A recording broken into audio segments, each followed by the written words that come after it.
की तकलीफ को बयां करूं। जिस तरह से बच्चों के कपड़े फाड़े गए, जिस तरह से उनके नंगा क्या किया, मैं बयान नहीं कर सकता।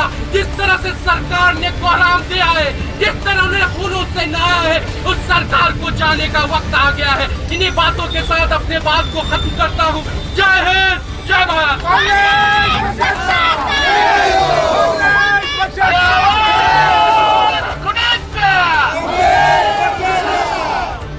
किती असंतोष आहे आज या एवढ्या पावसामध्ये सुद्धा विद्यार्थी आणि पालक हे आज सकाळी आमचं ठरलं की आंदोलन करायचं आहे आणि एवढ्या शॉर्ट नोटीसमध्ये हे पालक विद्यार्थी आणि आमचे कार्यकर्ते जमले।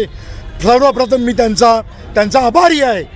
20 दिवसापासून जो तमाशा दिल्लीमध्ये चाललेला आहे, केंद्र सरकार घडवत आहे, विद्यार्थी शांतपणे बसलेत जंतर मंतरमध्ये, तर वांगचून उचललं। काल 20 तारखेला जेव्हा ते चालून गेले तेव्हा तुम्ही पाहिलं आदल्या रात्री तिकडे ट्रक ठेवला होता। का ठेवला होता तो विटांचा आणि दगडाचा भरलेला ट्रक? का त्याचं इन्व्हेस्टिगेशन होत नाही? अगोदरच तोडलेल्या गाड्या तिकडे आणून ठेवला होता। म्हणजे जे आंदोलन शांतपणे होणार होतं त्याच्यावरती केंद्र सरकारने प्री प्लॅन करून त्यांना अहिंसा करण्यासाठी प्रवृत्त केलं, तरी विद्यार्थी शांततेने पुढे चालले होते।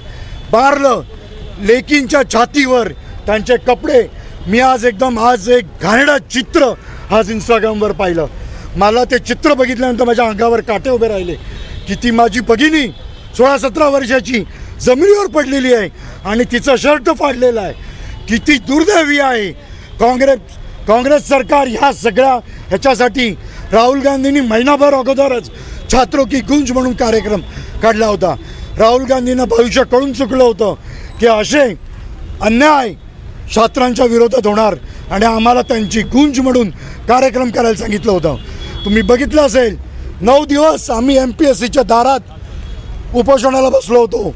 त्याच्यानंतर सरकारने त्यांचा निर्णय मागे घेतला, 1 वर्षासाठी मागे घेतला। आम्ही आंदोलन स्थगित केलेलं आहे। ते आंदोलन MPSCसाठी आम्ही लढू। त्याचबरोबर आज जो मुलांवरती अन्याय झाला आहे त्याच्यासाठी सुद्धा आम्ही लढू। आम्ही केंद्र सरकारला विद्यार्थ्यांवरती अन्याय होऊ देणार नाही। जेव्हा जेव्हा अन्याय होईल काँग्रेस पक्ष पुढे असेल। धर्मेंद्र प्रधान राजीनामा दो।